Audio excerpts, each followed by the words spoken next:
socialism. Down, down capitalism. Inqilab. শহীদ স্মরণে আপন মরণে রক্তহীন শোধ করুন। টিএসইউর কেন্দ্রীয় কমিটির সম্পাদক মণ্ডলীর সদস্য কমরেড অঙ্কিত। শহীদ স্মরণে আপন মরণে রক্তহীন শোধ করুন। এসএফআই সদর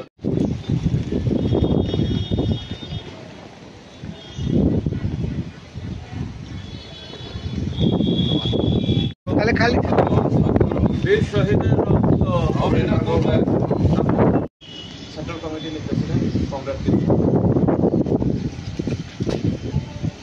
রাজ্যের শিক্ষা প্রতিষ্ঠানের গেরুয়ামুক্ত করার ক্ষেত্রে এসএফআই টিএসইউর সংগ্রাম চলছেই চলবে। প্রত্যেকটা বিদ্যালয়ে শিক্ষক নিয়োগের ক্ষেত্রে এসএফআই টিএসইউর সংগ্রাম চলছেই চলবে। আমরা ভুলছি না, ভুলবো না। শহীদের রক্ত শহীদের পথে পালিয়ে পড়ে দেশ जिंदाबाद, इनकलाब जिंदाबाद, टीएसयू जिंदाबाद, इंडिपेंडेंस डेमोक्रेसी। রক্তহীন শোধ করুন।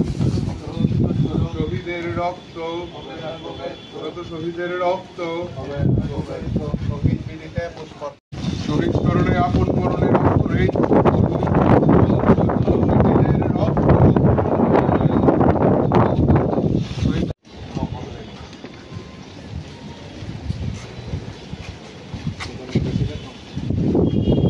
টিএসইউর কেন্দ্রীয় কমিটির সদস্য কমরেড দিনাও এবং আমার পক্ষে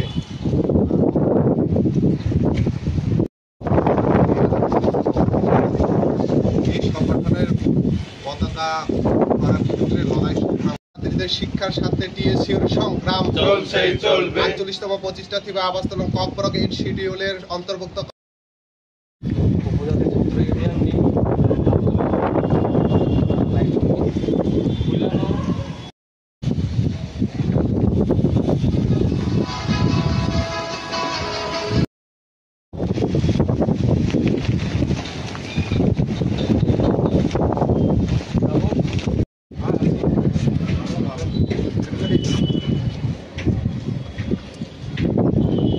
আর ছাত্র সমাজ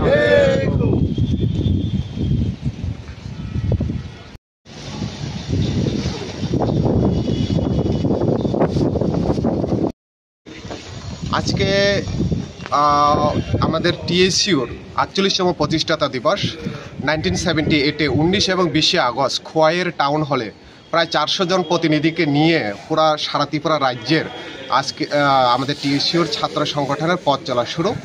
এই থেকে আজকে 2025 অবধি আমাদের ছাত্রছাত্রীদের স্বার্থে শুধুমাত্র ছাত্রছাত্রীদের শিক্ষার লড়াইয়ের প্রশ্নে না, আমাদের ট্রাইবেল অংশের সমস্ত ভাষাগত সংস্কৃতির লড়াইয়ের প্রশ্নে টিএসইউ লড়াই সংগ্রাম করছে। আজকে ৪৮তম টিএসইউর প্রতিষ্ঠা দিবসে আমাদের যে মূল স্লোগান রয়েছে সেটা হলো নেশার যে পথ রয়েছে এই পথ থেকে বেরিয়ে এসে শিক্ষার আলোয় পদার্পণ করা। আপনারা জানেন একটার সময় আমাদের ত্রিপুরা রাজ্য পুরো ভারতবর্ষে শিক্ষার জন্য পরিচিত ছিল, পুরো ভারতবর্ষে শিক্ষার জন্য 1 নম্বর ছিল। কিন্তু দুর্ভাগ্যের বিষয় বিজেপি, আইপিএফটি এবং ত্রিপুরা মথার সরকার আজকে প্রায় 6 বছর হয়ে গেছে। এই 6 বছরে ত্রিপুরা রাজ্য যেখানে শিক্ষা 1 নম্বর ছিল আজকে সেখানে নেশায় 1 নম্বর।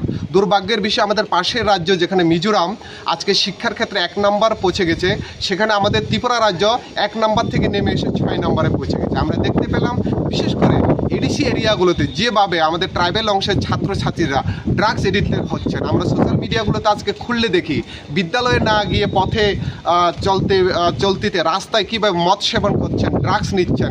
এই সরকার যেভাবে ছাত্রছাত্রীদের শিক্ষার আলোয় না ঠেলে দিয়ে নেশার দিকে ঠেলে দিচ্ছে তার প্রতিবাদ জানিয়ে আজকে আমাদের এই ফাউন্ডেশনতে আমরা মূল স্লোগান থাকবে শিক্ষার অন্ধকার আলো থেকে শিক্ষার আলোয় ফিরে এসে নেশামুক্ত অন্ধকার থেকে ফিরে আসা। আপনারা জানেন বর্তমানে আমরা ত্রিপুরাসা দরদি নামে একটা সরকার ত্রিপুরা মাথা রয়েছে যারা প্রতিনিয়ত বলেন আমরা সরকার গঠন করতে হয়েছে, বেশি দিন হয়নি কাজ করব, কিন্তু আজকে প্রায় অনেক বছর হয়ে গেছে।